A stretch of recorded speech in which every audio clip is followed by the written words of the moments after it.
Ah, such excitement. And the reason that I say that is because this is the first time I'm saying hello to Carol today, because Hi. I'm sure there's a story. There's always a story, There's but always a story. there's Yeah. always a story. But here we are. This is the pre-show for the Practical Prayer podcast. Thank you to the folks who are joining us on New Thought Media Network. I am Bill Marchiony. That's Carol Lawrence over there. And we are going to record an episode of the Practical Prayer podcast. And not just any episode. This is episode number 168, which will be about a subject still to be determined because Carol decides the subject. And as I might have mentioned, we haven't spoken yet. But that doesn't matter one bit because you can, No, it's like you just do it. we'll think of something. So, welcome to autumn, by the way. Welcome to autumn. Fall Yeah. started yesterday. This is the first full day of fall. Yeah. Just like came right in without a break. Yep. No hint. I'm here. Okay, there we go. So, any stories that you want to share? You just want to talk about what we're going to talk about, or what you got? Well, yeah. I want to talk about preparation and over preparation and of course, it's going to leak into perfectionism and so forth. So I have a little bit of back and forth um, for you. So, you know, Okay. that's it. Okay. Well, actually, that probably dovetails perfectly into what I was going to talk about, which was about allowing and accepting. Yeah. So, and I have found, and actually, did just sort of the basics of metaphysics.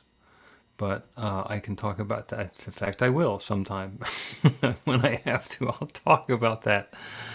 I did a wedding over the weekend, and when I went and opened up the documentation from the county courthouse with the marriage license in it, it was a lovely, ready to go marriage license, but it wasn't for the couple who I was marrying. Whoa. They sent me the wrong one. Oh my Actually, God. it was their name. Their name was handwritten on the front of it, so they had picked it up at the courthouse. And then I did a little bit of investigating. There's a sequence number on the marriage license, and there's a sequence number that was handwritten on the envelope, and they were different. They were one digit apart. So obviously, somebody at the courthouse swapped envelopes. So a simple issue. And I figure, okay, what's the chances of this happening? Pretty slim. Called the courthouse, working the whole thing out. And the registrar is going through and saying, well, when did they come in? When was their appointment? It's like, I don't know when their appointment was. And their appointment was on 9/13. And I thought to myself metaphysically, they went to get a marriage license on Friday the 13th, and we're concerned that there's something going on here.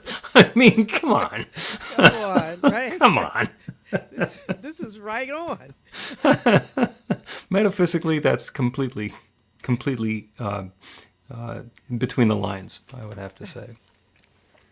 So the usual invitation to the folks who are joining us on New Thought Media Network, if you have a comment or a question or a prayer request, you can put it into the chat and on your social media, and we will respond to it.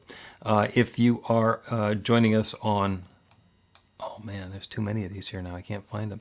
If you're joining us on the recording, then I was looking for the little banner that shows b-the-light.com. Is it going to come on my side? It's not, I don't know where it is. It's hidden someplace. So obviously the technology has gotten much more complicated than I'm used to. So it's not going to show up. B-E-the-light. b-the-light.com. There's a little button in the Practical Prayer podcast section where you can make the said same sort of request. And my request of Carol before we start is to see if you can get some sort of a device that your microphone is pointing at your face. Eventually, you're going to find somebody with a screwdriver and tighten up that little screw on the little You know side of the what? thing. I had this problem licked until just now because I did Okay. something else and it just. Okay, Okay. so it's I'm, going to I'm get there. I'm serious. You go into the junk drawer because I'm sure at your house that's where the screwdriver is. I have it out. I'm telling you. I thought I had this thing licked. But Just a little quarter of a turn, you'd be good to go. And the folks who are joining us on New Thought Media Network, watching this, listening to this, are saying, why the hell am I watching and listening to this conversation? Can you get on with the podcast? it wasn't me. Well, It wasn't. no, it wasn't you. It was me. Let's go ahead and start the podcast. A practical prayer is a prayer that works. These discussions between Reverend Bill Marchiony and Carol Lawrence dive into the details of how it works and how to work it. Reverend Bill is a New Thought minister and the author of Practical Prayer for Real Results. Your new life begins with a new thought. Carol Lawrence is on a spiritual quest, finding the New Thought teaching after decades on the pulpit in 3 different traditional denominations. I've got some questions. Together, they're exploring the philosophy and activities that come together from many of the world's religions to create the practical spirituality that is New Thought.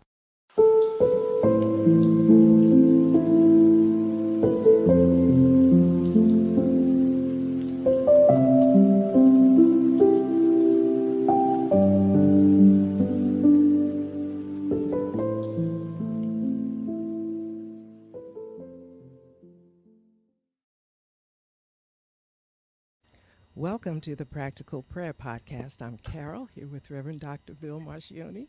I'm looking forward to this conversation. I look forward to all of them because they're just so packed with information that we can assimilate and just, transformation stuff. Yeah, that's such a much more uplifting way to say that than what people used to say about me, which is that I'm full of it. So I accept. What are we going to talk about today? Perfectionism and purposefulness, and where there's, I think there's a line that you cross. You can be very purposeful in doing things the best way and all of that, but then there's probably a line that you cross that you go over into perfectionism, and that's when everything gets messed up, because that's on that side of the line is stress. You know, and it's unnecessary because it edges God out. I don't think God is on the other side of that. We have no business on that other side of the line. And so once we get over there, I think, we just kind of edge God out, or, do what I did when, remember I told you I used to go to clubs. I said, God, you wait outside. God, you wait in the car. I'm gonna Yeah. go in and do some things that you shouldn't know about, as though that's gonna work. Yeah. Well, as this will be an interesting conversation between 2 recovering perfectionists, because I am a recovering perfectionist for many, many years, and you came into this conversation 160 some episodes ago, proudly claiming to be a card-carrying perfectionist. Absolutely, yes. Or a card-carrying control freak, which is the action of a perfectionist. So, and as you're talking about this, it brings up for me the question between perfectionism and purposefulness. Is it possible that the difference is whether we're talking about what our activities are going to be, what we're going to do to make it perfect, versus purposefulness, which is where we understand how we want it to feel when it comes out, and allow the infinite to fulfill that purpose without us necessarily defining how many teeth are in each gear? Well, the way you just described purposefulness is a bit spiritually mature, I would say. Sorry. Because I'm coming from, if you're coming from the side where you're learning, and the word out there now is deconstructing and reconstructing, if you're coming from that perspective, the way you describe purposefulness is very mature. On the front end, the beginning, I decide what the purpose is, or however I get it. This is my purpose for doing this. And I drive toward that, and everything, that I see, feel, or whatever, that will make that happen, I go for it. At the point of losing sleep. Now, this is past tense. I'm not that bad now, but, Right. You still know how to do it, though. You can Yeah, you oh, can yeah. you can bring it back up if you need to. And I catch myself, So I don't know if we ever really ever stop, but you can get a grip on it. But yeah, that's why I said that was a bit mature, because after you learn about it, then the purpose changes from I have to make it perfect to let's see where this goes. Hmm. I think that's how I feel it. Well, let's see where this goes, because apparently, and then here's another thing, my purpose is not enough. It's not high enough, no matter how wonderful and excellent I think it is. It's not God. Do you know what I mean? It's Mhm. not, yeah, it's not that. So I had to come to grips with that too, because, I thought God gives you the idea and you like slay it until it's perfect.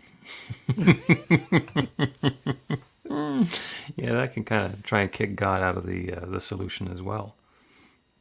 So I have a question for you about those people who are not spiritually evolved or moving along the path where they can have that level of maturity that you're talking about. What is purposefulness in that context? It is that you look at what God wants, you perceive what God wants. Now that's quite broad, because it comes from the interpretations of Scripture over time. So however you've been indoctrinated to know what God wants, and this is what I do within my skill set. If you think that far, this is what I do to fulfill this purpose that God has for my life. It's quite lovely, actually, Hmm. but it's rather, it heads toward frustration, because it really does edge out God. But your question was, did I answer your question? You did answer my question, and you have either intentionally or inadvertently given me the guidance that I was looking for. So there is a practice that has come about in New Thought probably in the last 20, 30 years. And this was, people think that there are two different sorts of spiritual practice. One of them is meditation, which is where you get still and listen for the voice of the infinite. And the other one is prayer, which is where you set the intention and speak to the infinite. And that's kind of the conversation is going back and forth between those. And so then this Michael Beckwith came along and came up with a third one, which is a combination, which is the life visioning process. And in life visioning, we combine the intention setting and the meditation into a single practice, and we ask questions of the infinite, but they're not specific questions. So we go into meditation and we get ourselves into that quiet space, and the first question is, what's God's highest idea of this? And this can be my life, or the project that we're working on, or the ad campaign, or the birthday party for my kid. What is God's highest idea of this? And then once there's been clarity about that, then the next question is, what's mine to do? And then there's another one, what's mine to let go of? Mm-hmm. There can be different flavors of it. Who am I in this? And Yeah. then, and it's all about getting ourselves out of the way. The most amazing thing about doing this as a spiritual practice is if we do it in a group, then different people in the group will get different parts of the answer. And as you go around and share what the answers are, you start to get clarity on what the theme is, because the infinite is able to speak differently through all of us. The first time that I did a life visioning process, it was to come up with a logo for the spiritual community that I was part of. And there were maybe a dozen of us sitting in the circle. And one of them, is my good friend who's a designer, looking for the direction about where we're going to go with this graphic mark that's supposed to represent the community. And we're going around sharing what the answers were, the responses, the insights that we got for each of the sections. And one of the people says, I have no idea. I just got a really strong visual of a baseball diamond. I have no idea where that came from. It's like, okay, baseball diamond. And the answer, it's kind of like improv. It's like whatever comes up, you share it, you put it out there, you let go of judgment or attachment to it. 3 people later says somebody says, yeah, what I got was, if you build it, they will come. which explains where the baseball diamond thing came from the movie Field of Dreams. So, and it was obvious, oh, okay, there's something bigger that's going on here. And cut to the very end of this. This is, according to Dave, who did the design, this was the most satisfying and easiest and most effective logo development program he'd ever done. And he did one for Wharton. So...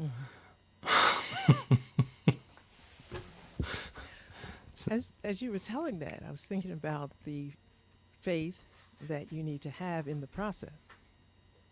That's a beginning, and then, It's huge. It's huge. yeah, it is. And then you got to hope everybody that's in the circle has that same level of faith, although I guess it's not necessary because, you can just gather the information that comes, but to me, it's a high level process. Yeah, yeah. And if there's somebody whose job it is, whose purpose is to kind of go and pop everyone else's bubbles, it gets really obvious quickly. If there's somebody who's a disbeliever who's sitting in the circle, something will happen that makes everybody go, yeah, we'd like to buy you some coffee and we'd like to go out and get it now. Here's my Starbucks card. I want to give you a quick story about how this worked not so well for me. This was way, way back in my 20s. And I say that because I want you to understand how young I was at the time. And I was in corporate America, and that was a very different place for me to be and for others to accept me being there. But, I didn't know. I was very confident in my skill sets. And we had a project, and I came into the room, and I took charge, and I said, this is what we're going to do, blah, blah, blah, blah. And somebody said to me, well, who made you in charge? And I said, I did, because I know how this is supposed to work. Okay, let's move on. And It worked? and it worked like a charm, but that's where my head was at the time. It doesn't have to work. It didn't work like that all the time because for a number of reasons. You block out other people's gifts in sharing, and you can alienate people, which I didn't care about either. I was purposeful. That's why I said that what you said was so mature. I was not mature in that way. This is where it has to be. This is the end product. I can see the way to get there. I don't want to hear any problems here. In fact, we're going to get there early. And what you're talking about is actually very mature if you think about it in the context of even really high-level players. You're probably thinking, okay, these people, I don't know what they've got going on, but I know that I can do this, so I'm going to step up and take care of it. So you get two Major League Baseball players, and they're both the top, the top of their field. And, they're professional baseball players, and they're playing outfield, and so they're really good at doing what they're doing. And a pop fly goes up, and it's right between the two of them. Between the two of them, they need to catch the ball. But also between the two of them, they need to make sure that only one of them catches the ball. It's not like one is qualified and the other one is not. It's not like one of them can say, I'm better at this, so get out of my way. It's not like I'm just going to say, I got this because you can't do it. There's the communication that goes on between them. It's, I got it, you got it, we're going to together make sure that it's done. And that becomes teamwork. So that goes back to the oneness about being able to say, what's God's highest idea here? And it's for one of us to grab the ball and the other one to stand back and be ready to do something in case it goes wrong. Mm-hmm. So lots of times we don't think of that. I told you, my father said in one of his moments of clarity to a nurse, he had Alzheimer's, and he said, if you want something done, give it to Carol. There will be nothing standing. She'll have no friends, but it will get done. To which you said, thanks? I heard this coming down the hall, so he didn't know I was there listening, and I had to stop and think, I'm not exactly sure that that's a nice thing to be known for. On the one hand, yeah, but on the other hand, I don't think so. But that was, I guess he knew me that way. And that's a very different way of thinking than on, what did you call it? Evolved thinking. Okay.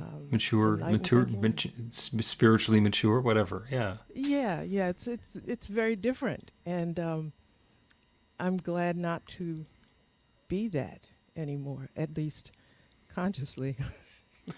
Well, can yeah, and feel it now. I think Dad alluded to it. Perfectionism is that scorched earth. Nothing is going to get in the way. Nothing is going to be standing until she gets her way. And purposefulness is this is going to get done, and it's going to be a complete success, and everybody's going to be happy about it when we're finished.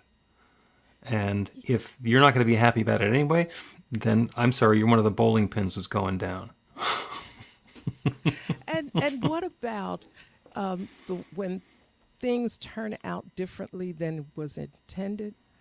I think it's good to have a plan. I really do. I think that it's good. But to be open that plan isn't necessarily etched in stone. So you have to ask yourself, what about when the result is better than your plan was or your intention? Yeah. I mean, you do your best, but it could be that somebody else has a better idea. Yeah, and that's okay. That's a piece of the visioning, is what is God's highest idea of Yes. this particular situation.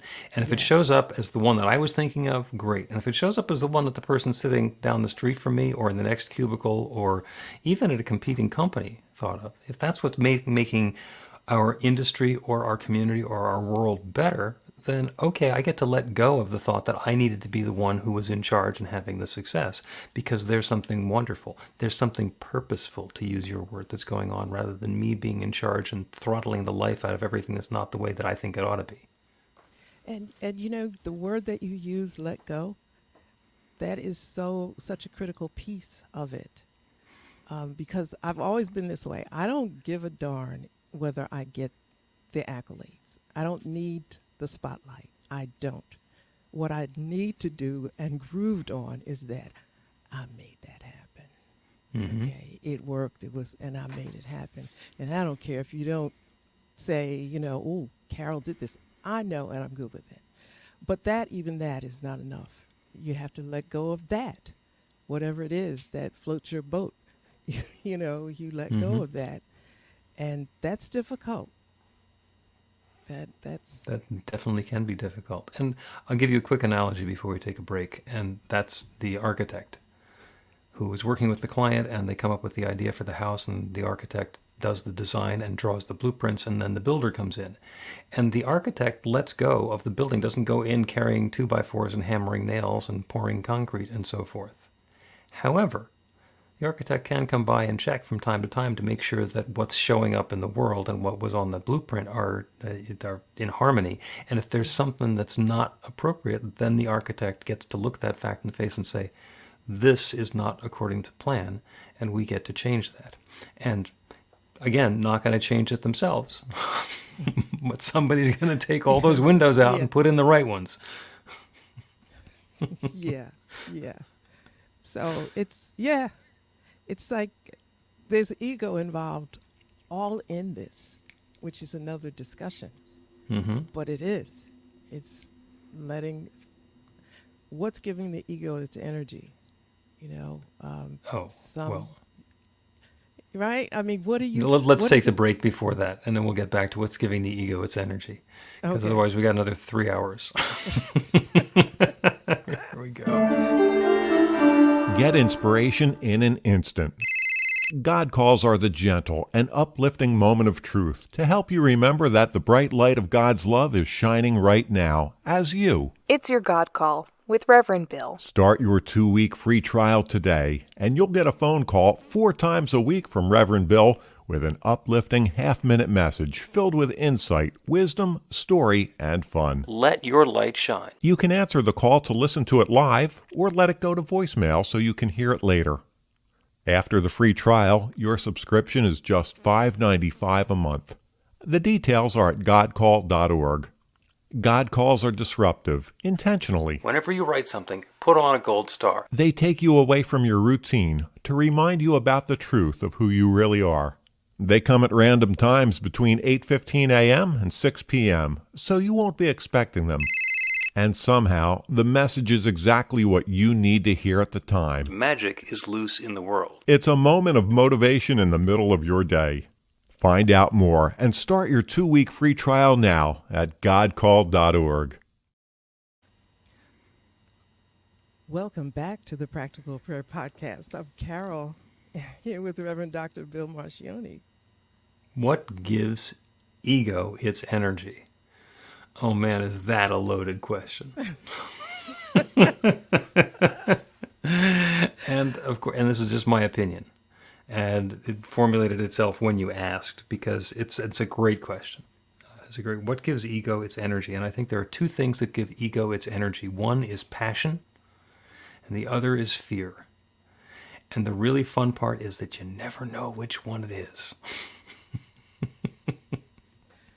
Passion and I love this idea. I need to make this happen. This is something fabulous that I want to bring into, and I can do this, and I've got the creative expertise, and I got the tools and everything else, and it's going to be great. Or, oh my God, if I don't do this, it's going to screw up, so I need to grab all the tools and all the materials and do this myself, because otherwise it's going to be bad.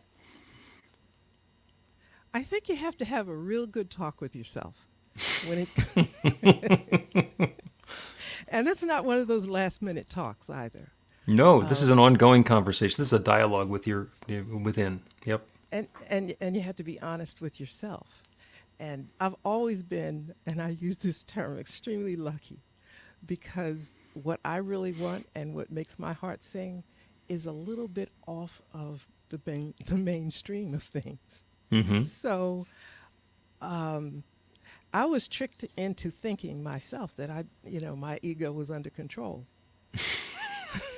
Like, I'm doing this confession thing. This is terrible. I'm confessing, but I always thought it was. But it's because not very many people were trying to get in the space that I was. So you can feel very comfortable that you're not, in the rat race, and you're not competing, and you're not this and you're not that, until somebody does want it. Mm-hmm. Ooh, let's go over and take something out of Carol's backyard. Yeah, and well, the fangs came out. And I thought, what was that? And I get along quite nicely that way. Absolutely nicely that way. It's not intentional. It's just that, my desires aren't necessarily in the mainstream. So, but there's others out there that probably feel the same way. Yeah. And, so that's why I said you really have to have a talk with yourself, so that when you have those moments where your ego is confronted, you don't hit the sidewalk. You just Part of it has to do, I think, with our perspective. And I have an example, as I might have shared this with you before, from way long ago, many careers back, when I was a zany comedian on the radio. I would do morning shows. So, and every morning show in town, we would listen to the news on Tuesday. And then on Wednesday morning, we would tell jokes about what was going on in the news. That's kind of, it's still the way it works. Late night TV works exactly the same way. And sometimes I'd write a really good joke. And every once in a while, somebody at the station across town would come up with the same joke. And we're both watching the same newscast. We're living in the same world. It is possible for the same complete bizarre thought to occur to two wacky people who have a job of getting up way too early in the morning and trying to be funny. So I refer to that as parallel creativity. We both get the same stimulus. We both come up with the same joke, tell it maybe a little bit differently. People say, they stole your joke. It's like, they didn't steal my joke. They came up with the joke at the same time I did. And then other people would, we'd come up with something very funny. And then we'd hear other radio stations doing that, whether it's other stations in town, or a station that was monitoring us out of town, listening, and then they're repeating the stuff that we came up with. And people would be trying to pick at my ego. Doesn't that make you angry when people are stealing your stuff? And it didn't. I was a little bit flattered, a little bit. Sometimes would wish that I was on their air saying the same thing. But that was back in the days when the Doritos commercials were "Crunch all you want, we'll make more." And I said, that's what I'm doing. Take whatever you want. I've got creativity here. I came up with something. If you like it, go ahead and use it. My gift isn't that I have this backlog of old jokes. It's that I can come up with new jokes. And that's just my perspective. Yeah, take them. Have them. If it's going to bring joy and success, and in that case, a couple of yucks to somebody in the middle of a long commute, great. And if I get credit for it, wonderful. If I don't, it's still served its purpose. But I still want to put that word maturity on there. Because that was really unusual back in the days. People thought, "Why aren't you being much more angry?" Because Bill, you're so angry anyway. Why aren't you angry about this? I don't know about the anger part, but that's even now. The perspective that you had that I'm talking about is that I can come up with something else. Yeah. This is not it, and I think that's being comfortable with your gifts and who you are and who God is and how God works in, through, and as us. All of that comes into play, but you have to know it, or you'll revert back to, that was my joke, Mm-hmm. or that was my whatever. Because sermon writing was really a thing for me. Yeah. And once in a while, somebody might come up with it from an angle that I did. And I was like, how did that happen? Because here's the thing, okay? You're going to really laugh at this. Because without knowing it, I always entered into the process from a metaphysical lens. I just didn't know what I was doing. And that isn't that popular on that side. Okay, so I didn't know what I was doing, and if somebody else had, I'm like, what? But then there's spirit, Mm-hmm. like it's not mine. And so when I was listening to you, I still think it's a level that you want to reach to be able to say that and feel okay with it. Yeah.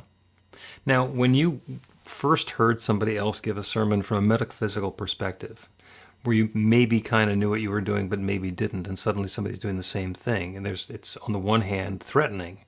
It's like, well, how they're stealing my stuff, and how come they're using my technique, and how do they come up with that, and where did it come from? And then perhaps a little following on, it's like, this is part of my spiritual growth and perspective and maturity, and they've got it. So there's another one of me out there. Well, I wish I could say that I said that then. Along the way, it takes a while for that to happen. Yeah, I was confused because there's a certain way that the Bible is interpreted in the traditional church, even whether it's mainline or fundamentalist. There are shades of sameness in all of those interpretations. Now, the metaphysical interpretation is certainly different. Mm-hmm. So I came at it from a different perspective, not understanding that it was metaphysical, but because, and I'm not trying to take credit, I say this all the time, because of books I read. And I didn't know what they were. I didn't know that they were messing with my my interpretation. I just thought, hey, this is it. But so when I would hear that, I didn't necessarily think somebody was coming up with something metaphysical. I was completely immature saying, how'd they get that? How'd they get that? Was, They've been peeking inside my head. Yeah, because 99% of the way this particular text is preached, it's this way. Mm-hmm. And I came up with it this way. So you know what I did? Like, this must be confession day. I go back to that. I'd go back to that text, and I'd find another way to bring a meaning out of it, which was a great exercise for where I am now. I just didn't know that was what was happening. But then it still is not me. It's spirit. That's how just spirit works. And it always is. Sometimes we think it's us, and it's actually spirit. And back to the topic, the difference between perfectionism and purposefulness is whether we think we're doing it ourselves, it's perfectionism, or purposefulness, which is where we have an idea and we're turning it over to the infinite and letting it cook and see what happens. You bring that up. One of the spiritual communities I was part of, there was a tendency for the senior minister when doing sermons to start telling a story and go partway through and then get distracted and start telling another story and then go on for a while and then get distracted and start a third story and then eventually just stop. And it was very frustrating because you never got to hear the end of the story and it wasn't particularly well woven together. I went to a national level conference and a minister, a woman who had a wonderful reputation, was on the platform, and she starts telling a story, and then she changes the subject and she starts telling a different story, and I go, uh-oh. And then she gets herself distracted and she starts telling a third story. And it's like, oh man, does everybody do this? And then in the last 30 seconds, she brought all three stories together, and it was the same story from three different perspectives. And I said, ooh, that's how I want to do it. And I have a few times, and it's a lot of work. Yes. Yes. It's a lot of work. Yeah. But listen, I grooved on that work, right? I grooved on that work. And so if somebody else was like doing that, what? How dare. Do you know how many hours I put in this? So, yeah, I mean, you got to get a grip on yourself. That's what my kids laugh. They say, you used to say, get a grip on your little self. Crunch all you want, we'll make more. Let's take another break and then we'll come back and do the world's shortest life visioning. Learn to put practical prayer to work in your life. The steps are simple to learn and let you begin to get real results to create the life of your dreams immediately. Reverend Bill Marchiony's widely acclaimed book, Practical Prayer for Real Results, gives you a clear summary of the New Thought principles behind practical prayer and the series of easy-to-understand steps found in the most effective prayers from religions and spiritual practices all over the world and throughout history. Practical prayer is not a replacement for your religion or practice. It's a technique to make the work you do in consciousness even more effective. The book includes 40 prayers on various topics that you can adapt as needed and use as your own. Practical Prayer for Real Results is available in paperback, Kindle, and audiobook on Amazon or at b-the-light.com. That's b-the-light.com. Welcome back to the Practical Prayer Podcast. I'm Carol, here with Reverend Dr. Bill Marchiony. We are talking today about perfectionism and purposefulness. And I was intentional about being able to say that entire title once without stumbling over either of the words. So my ego is now patting itself on the back. Good job. Yeah. Good job. Yeah. So before the break, I made the outward-leaning offer to do a prayer, which is actually a very brief version of the life visioning process. And I mentioned earlier that life visioning is the amalgam. It's a combination prayer and meditation. And usually the process is much longer than it's going to be now, just because it's the time that we allow ourselves to be in meditation that allows the answers to come to us. And I will preface this that if this seems intriguing, then find somebody to do a life visioning process with you in its entirety. There are lots of people who can do that. If you find yourself stymied and you want to find somebody who can do life visioning with you, that is a perfect reason to go to the Be the Light website and make a request of me there, because I can connect you up with somebody who can help with that. And the life visioning process works for everything, because what we do in life visioning, and I'm starting now, is we turn away from the world that's around us and we open ourselves up to that infinite creative power, that one intelligence, that one divine presence that knows and creates and shares itself as everything. That is the one divine mind. It knows all. The mind with which I think is part of that one mind. All of the ideas, all of the knowing, all of the guidance, all of the intuition that is available anywhere comes from that one mind. It is all known in the mind of the infinite, and it can be known in my mind as well. So as I relax into the awareness of my connection with that one, that there is one mind and I am part of it, it is possible that wisdom and insight become available in a greater way than I might have thought possible. And as I meditate on that, as I open myself up to that possibility, it allows me to ask the question, what is God's highest idea in this next endeavor? And the endeavor can be whatever we're working on. For my life, that's a big endeavor. For this project. For the font for my brochure. What is God's highest idea in this endeavor?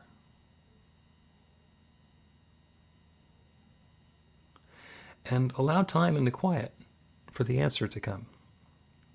And after the answer comes, go back into the quiet and allow the question to repeat. And see if the same answer comes up. Or see if a different answer comes up. Keeping in mind that if the answer that comes up is something that you already know, it's possibly not visioning. It's possibly just your recollection or your desire or your creativity wanting to have its way. What's God's highest idea for this endeavor?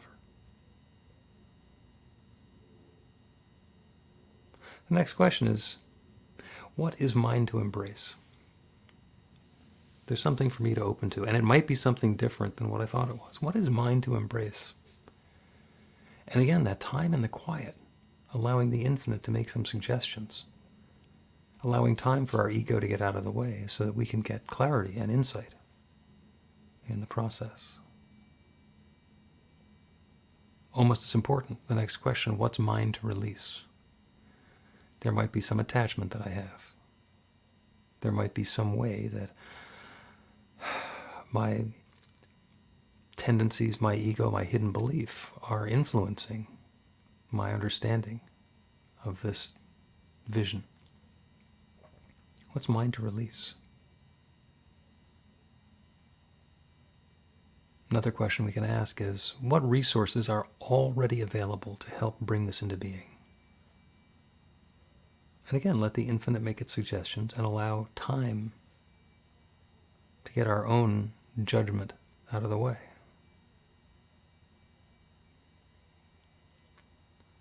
Who am I as this unfolds? Maybe I have a different identity. Maybe my role is different than what I thought it was. Maybe I'm not the perfectionist who's egomaniacally running the program. Maybe I have a different role. Who am I in this process? And the last question is a catch-all. What else is there to be known? If there's something that we didn't ask about, it gets to show up in that step. It's a very simple process. It is a very simple process. And that infinite intelligence, that divine mind that knows everything, that creates everything, that shares itself as all of its creation, shares itself through the process. And each of us is already being guided to our next engagement in this visioning process. Perhaps there's a new idea about a project that's been on the burner for a while that's coming about. Perhaps there's the inspiration to take some challenge into a visioning process. Different for each of us, and good unfolding for all of us. And I'm grateful for it. I'm grateful for the good. I'm grateful for the new spiritual tools that we have. I'm grateful for the wonderful way that this comes about. And I'm grateful to be able to speak this word and release it into that creative law that creates everything. And to know it is now creating this. And so I let it be. And so it is. The Practical Prayer Podcast with Reverend Bill Marchiony and Carol Lawrence is a production of BeTheLight.com, b-the-light.com. where you can find more information about practical prayer for real results. Our theme is by Music of Wisdom. You can learn about the spiritual community of New Thought Philadelphia with daily guided meditations, Weekly celebrations of spirit and Reverend Bill's classes in practical spirituality at newthoughtphilly.org.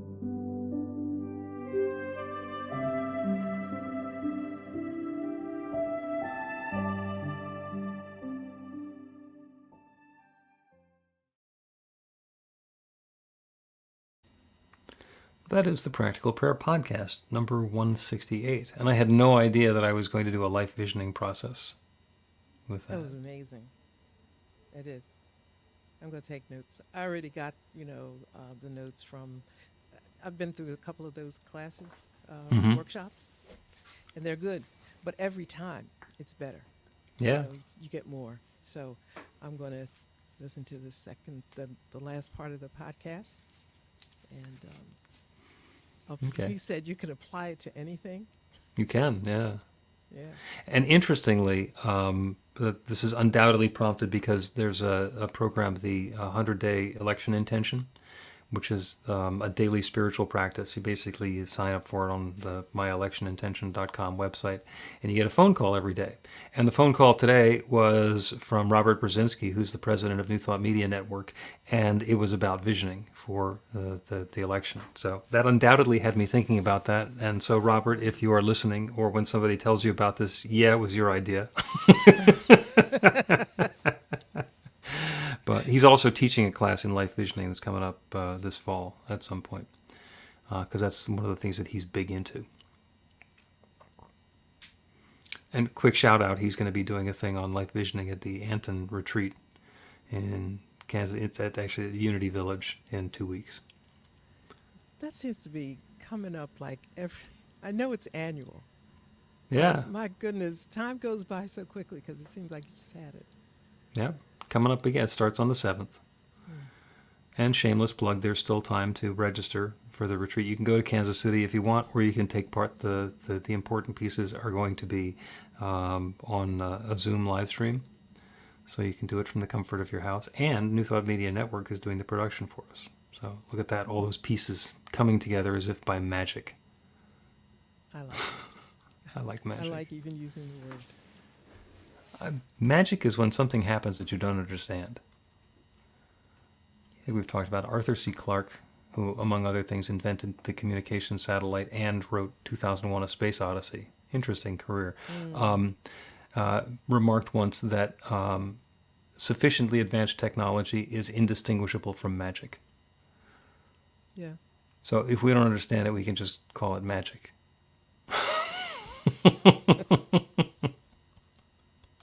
It works. Yeah, Neil deGrasse Tyson might have a little problem with that, but hey, it works for me. Yeah, he's two of my favorite things. He's a genius and a curmudgeon.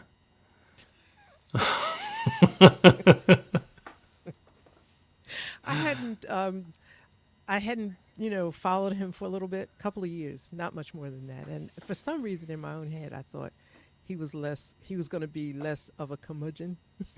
I don't know where I got that idea. But anyway, I said, let me see what Neil is doing. And so I chimed in, and I'm thinking, okay, he's still there. It's cool. It is. But I thought he had softened a little bit. Not a bit. Nope. Not a bit. It's nice that there are some constants in the world. All right, We're going to wrap up this episode of the Practical Prayer Podcast. Thank you very much to everybody who is joining us on New Thought Media Network. Again, if you're watching the recording, you can go to BeTheLight.com, be-the-light.com, and you will then be able to find the button in the Practical Prayer Podcast section and send a comment to us, or a question, or a prayer request, or a tirade, or whatever you feel like typing. And we may or may not respond. Thanks, Carol. See ya. Please help us say thank you to our organizational sponsors, including the Hefferland Foundation, Affiliated New Thought Network, International New Thought Alliance, Science of Mind Archives and Library Foundation, Center for Spiritual Living Denver, Center for Spiritual Living Midtown, New Thought Philadelphia, Planned Happiness Institute, Summit Center for Spiritual Living, One Heart Retreats, Center for Spiritual Living on the Lake, Unity Kitchener, Unity Spiritual Center Ottawa, Om Center for Spiritual Living, Satya Center, Begin Within Ministries, Center for Spiritual Living North Jersey, Unity of Savannah, and the Center for Spiritual Living Seattle, as well as all of our individual donors. Thank you for being part of the New Thought Media Network. Please like, share, and subscribe. New Thought Media Network, positively inspiring.